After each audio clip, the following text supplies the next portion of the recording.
जय गुरुदेव। सभी को प्रणाम। उपासना समर्पण योग चैप्टर 11 डे 11। तो अभी तक हमने पढ़ा, गुरुदेव हमें बता रहे थे कि ज्ञान के साथ भक्ति का भी होना ज़रूरी है। अगर सिर्फ ज्ञान या सिर्फ भक्ति हो तो काम नहीं चलता, इसीलिए दर्शन के साथ भक्ति का भी होना ज़रूरी है। अलग अलग उदाहरणों से गुरुदेव ने हमें बताया। अब उसी क्रम में हम आगे बढ़ते हैं प्रभु की शरण में। जब तक मनुष्य का बचपन रहता है तब तक वह अपने माता पिता से तरह तरह की फरमाइशें करता रहता है। छोटा बच्चा अपनी हर जरूरत के लिए माता पिता से फरियाद करता है। बच्चे के छोटे तथा कमजोर होने के कारण माता पिता उस पर दया करते हैं और उसकी उपयोगी वस्तुओं को जुटाने के लिए यथासंभव प्रयत्न भी करते हैं। परंतु जब बच्चा बड़ा हो जाता है तो उसे वृद्ध माता पिता से अपनी आवश्यक वस्तुएं मांगने में संकोच लगता है। वह सोचता है कि माता पिता ने मुझे पाल पोस कर जवान बना दिया और सब प्रकार समर्थ कर दिया, अब उनसे सदा मांगते रहना ही मेरे लिए उचित नहीं।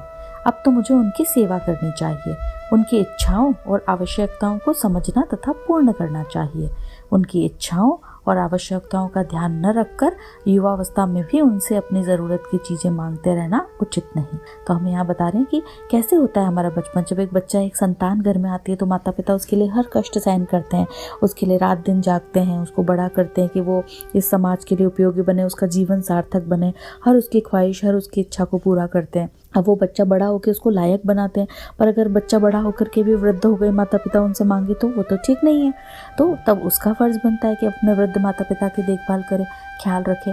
श्रवण कुमार आदि अनेक मात्र पितृभक्त ऐसे हुए हैं जिन्हें अपने जीवन कठिनाई की रत्ती भर चिंता न करते हुए माता पिता की इच्छा और अभिलाषा पूर्ण करने के लिए अपना जीवन अर्पण कर दिया।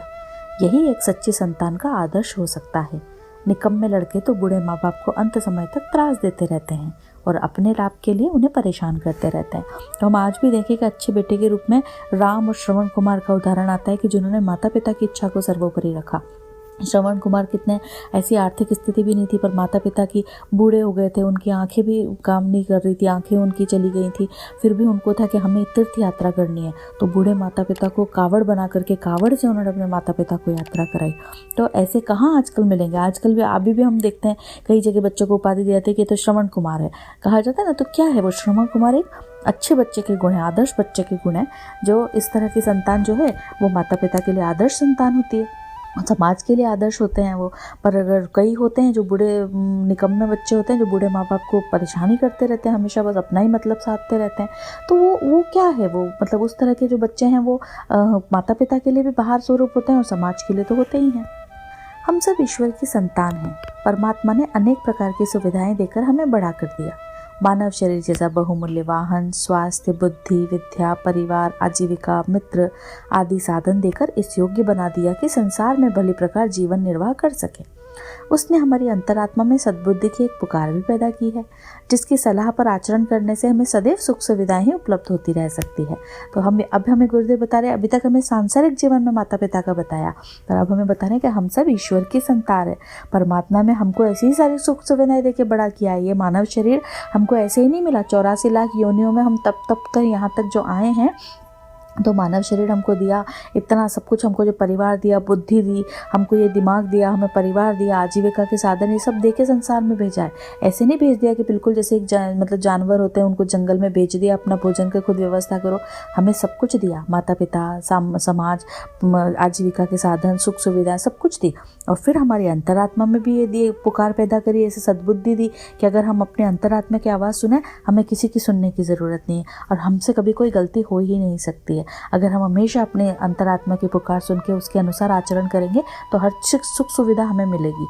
यूनिवर्स, ब्रह्मांड हमें वो सब चीज़ें देगा जो हम चाहते हैं, पर हम अपने अंतरात्मा की तो सुने। हम कहते हैं यह है कि उस अंतरात्मा की पुकार को पग पर ठुकराते हैं, अनुचित मार्ग अपनाते हैं, अनावश्यक इच्छाएं करते हैं, अवांछनीय तृष्णाएं और वासनाओं का जंजाल अपने ऊपर लाद लेते हैं। इतना सब करने के बाद इतनी गड़बड़ियों के फलस्वरूप जो नाना प्रकार की परेशानियां, चिंताएं, पीड़ाएं और कमियां अनुभव होती हैं, उन्हें अपने मनमर्जी के अनुसार हल करने के लिए परमात्मा से आशा करते हैं। जब वह हमारी उल्टी गतिविधि, उल्टी तृष्णा को पूर्ण नहीं करता तो कभी अपने ऊपर, कभी भाग्य के ऊपर, कभी परमात्मा के ऊपर नाराज होते हैं। तो हम यही करते हैं ना कि हमको जो कहा कि अंतरात्मा की पुकार, हमको एक अंदर ही इंस्ट्रूमेंट देके, हमारे अंदर ही परमात्मा बैठा है, हमें दिया वो कि तुम्हें कहीं जाने की ज़रूरत नहीं है, अपने अंतर्मन की सुनो। पर हम तो उसको इनकार कर देते हैं। हमारा अंतर्मन कई बार हमें पग पर सलाह देता है पर हम तो उसको ठुकरा देते हैं। हम तो फिर रास्ता ही गलत अपनाते हैं कि अच्छा किसी ने ऐसा किया तो टिट फॉर टैट हम ऐसा बदला लेंगे ना। अनिच्छा है, मतलब इस तरह की वासनाएं अपने अंदर ले लेते हैं, हमें ये सब कुछ चाहिए, ऐसा होना ही चाहिए। फिर जीवन में परेशानियाँ आती हैं, पीड़ाएँ आती हैं, तो फिर भी उसके बाद में भी हम परमात्मा की शरण में नहीं जाते, फिर भी हम अपनी मर्जी चलाते रहते हैं कि इसको कैसे तैसे उल्टी सीधी करके मतलब ठीक कर लें। और फिर जब वो नहीं होता है, वो काम तो गड़बड़, तो बस भाग्य को कोसेंगे, अरे हमारी तो किस्मत में ही ऐसा है, भगवान तो हमसे नाराज़ है, पता नहीं किसने क्या टोटका कर दिया, पता नहीं क्या हो गया। हम ये सब यही तो करते चले आ रहे होते हैं। पर हम में से अधिकांश व्यक्ति इसी प्रकार के जंजालों में उलझे रहते हैं। परमात्मा को पुकारते तो हैं, पर अपनी उटपटांग गतिविधि से उत्पन्न भौंडी समस्याओं को तृष्णा और वासना के अनुकूल हल करने के लिए पुकारते हैं। शरीर का बचपन तो समाप्त हो गया, पर मानसिक बचपन नहीं गया। हम क्या करते हैं, अरे भगवान हमें संतान दे दो, हमारा बिजनेस फेल हो गया उसके लिए कर दो। अपने मतलब के लिए उनको हम परमात्मा को पुकार रहे होते हैं, अपनी उल्टी सीधी चीज़ों के लिए।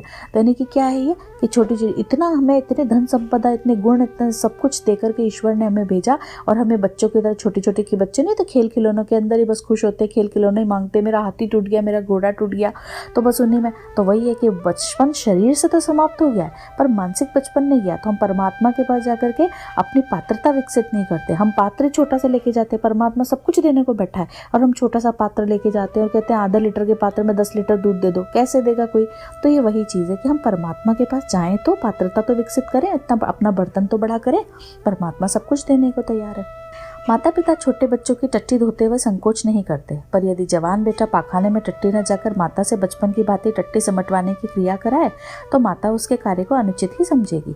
जब बेटा समर्थ हो गया, तो माता की इच्छाओं अभिलाषाओं को पूर्ण करने के लिए उसे कुछ करना चाहिए, न कि उल्टे उसे उन अनावश्यक बातों के लिए परेशान करना जिनसे कुछ न तो उसे कुछ बिल्कुल निरर्थक होती है, और अधिकांश ऐसी होती हैं कि मनुष्य अपनी समझ और कार्य प्रणाली में थोड़ा हेर फेर कर ले तो उन्हें आसानी से हल कर सकता है।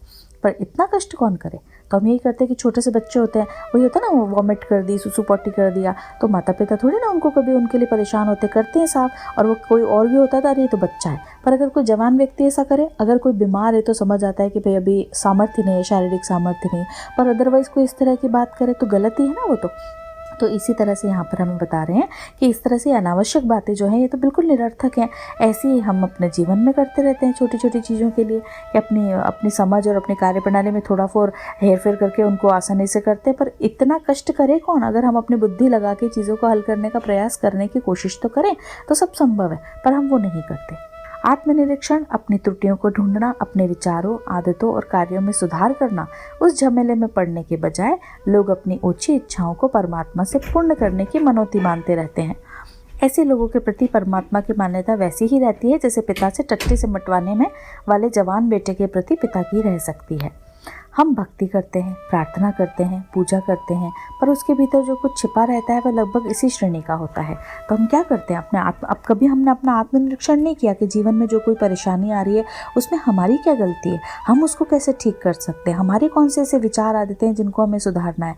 पर हम तो बस परमात्मा बस मन होती है, हम तो आप हमारी इच्छा पूरी कर दो, हम इतने दान करेंगे, हम ये भोजन कराएंगे, हम आपके लिए ये कर देंगे। तो हम बस एक तरह का सौदेबाजी करते रहते हैं। ईश्वर को हम यही तो मानते रहते हैं। बस जैसे वही बात है कि जैसे पिता से, जैसे कहते हैं ना, बड़ा बच्चा है, अब वो अपने पिता से उम्मीद करे कि वो उनकी मतलब सुसु पॉटी साफ करे, पर वो चीज़ गलत है। हम भक्ति तो करते हैं, प्रार्थना पूजा करते हैं, पर उसके पीछे जो कुछ छिपा रहता है वो इसी श्रेणी का रहता है कि हम करते तो हैं कि हम भक्ति कर रहे हैं, ईश्वर की उपासना करते हैं, हम आस्ते क्या, पर चाहते क्या है, हमारी चाहते हैं उसके पीछे यही रह जाती है, भौतिक संसार की रह जाती है। दयालु पिता कई बार हमारी कुछ आवश्यकताएं पूर्ण भी कर देते हैं, पर उसके मन में हमारे प्रति कोई सद्भाव उत्पन्न नहीं होता, क्योंकि प्रभु इतना कुछ दे देने के बाद जवान बेटों से तरह तरह की फरमाइशें की नहीं, वरन अपनी इच्छाओं की पूर्ति की आशा रखते हैं, जैसे कि सभी माता पिता अपने समर्थ संतान से रखते हैं। तो ईश्वर होता है ना, कई बार हमें लगता है कि हमने मान्यता मानी थी, हमने उसके बाद इतने व्रत उपवास किए, हमने दान पुण्य किया, हमारी इच्छा हो गई, तो कुछ चीज़ें होती हैं, पर फिर वो सद्भाव नहीं रहता, क्योंकि वही बात हो गई कि जवान बेटे अगर माता पिता से ऐसी उम्मीदें रखें, हमारे लिए करे जाओ, हमें संपत्ति दे दो, जीवन भर आपकी बूढ़े हो गए पेंशन आ रही तो वो भी हमें दे दो, सब कुछ हमें दे दो, तो अगर ये सब हम उम्मीद रखेंगे तो फिर वो माता पिता भी वो ऐसे मतलब उम्मीद नहीं रखते, कि उनको ये लगता है कि बस ये तो इच्छा पूर्ति के लिए आते हैं, तो वो फिर वो भाव सद्भाव नहीं रह जाते हैं उनके मन में उनके लिए। परमात्मा हमें मनुष्य का बहुमूल्य शरीर इसलिए प्रदान नहीं करता कि हम अपनी आवश्यकताएं, लालसाएं, वासनाएं, तृष्णाएं बढ़ाते जाएं, उनकी पूर्ति के लिए दिन रात परेशान रहने में ही सारा समय लगा दें। मनुष्य जीवन का उद्देश्य यह है कि जीव अपने विवेक को जागृत करके चिर संचित कुसंस्कारों से अपनी मनोभूमि को शुद्ध करे, भावबंधनों को काटे, दूसरों की सेवा करे और अपने आदर्श चरित्र द्वारा संसार के सामने उदाहरण उपस्थित करके अपनी कीर्ति को अमर करे। तो हमें यही बता रहे कि हमें जो मनुष्य तन मिला है वो इसलिए तो नहीं मिला है कि हम इस शरीर के अपनी इच्छाएं, लालसाएं आए हैं राजा जी बन करके बिल्कुल हमारे नौकर चाकर घूमे, हमारी इच्छाएं, वासनाएं, तृष्णाएं पूरी हो जाए और बस अपना जीवन लगा दे। मनुष्य तन 84 लाख योनियों के बाद हमें जो मिला है उसका उद्देश्य है हम यहाँ पर कुछ सीखने आए हैं, एक सतत यात्रा चल रही है। तो जो ये समय, ये जीवन हमें मिला है उसमें हमें क्या सीखना है, हम इस समाज को क्या दे सकते हैं, हमें कितना कुछ मिला है इस संसार से, इस समाज से, परमात्मा से, परिवार से। अब हमारी बारी है देने की। हम उन अनुदानों वरदानों को समझे तो कि हमें कितने अनुदान वरदान मिले हुए हैं, अपना कितना कुछ मिला है। अब हमारे पास जो है उसे देने का समय है, पर हम वो चीज़ समझ ही नहीं पाते, हम उसको जानना ही नहीं चाहते, उस विवेक को हम जागृत ही नहीं करते हैं। बस हम अपने कुसंस्कारों को जो धोने के यहाँ आए हैं, भावबंधनों से जो अपने भावबंधन है उनको काटने आए हैं, दूसरों की सेवा करके आए हैं और हम ऐसे आदर्श बने जैसे अंगुलीमाल थे, जैसे आम्रपाली थी। इन्होंने क्या किया, कितने कड़े कर्म कर रहे थे, पर जीवन में जब इनके जागृतता आई, विवेक आया तो सब कुछ बदल गया। फिर देखिए उनका जीवन कैसा हो गया। तो आदर्श जीवन आज भी हम उनको संसार के सामने उनका उदाहरण रहता है, उनकी कीर्ति रहती है। तो पर ये सब चीज़ें हम करते ही नहीं हैं, हम वहीं तक अटके रह जाते हैं कि बस हमको ये मिल जाए, हमको वो मिल जाए, हमको तो बैठे बैठाए मिल जाए सब कुछ। लड़की की भी शादी की जाती है तो देखा जाता है कि ऐसा घर मिले जहाँ उसे कुछ करना ना पड़े। तो वो जो जीवन मिला था जहाँ पे कि वो बैठे बैठे कमाने खाने का सब कुछ काम नहीं, घर का काम नहीं, नौकर चाकर है, भैया बहुत अच्छे जगह रिश्ता किया है हमने तो लड़की का अपने, तो वो लड़की का जो जीवन का उद्देश्य था, उल्टे माता पिता उसके दुश्मन हो गए।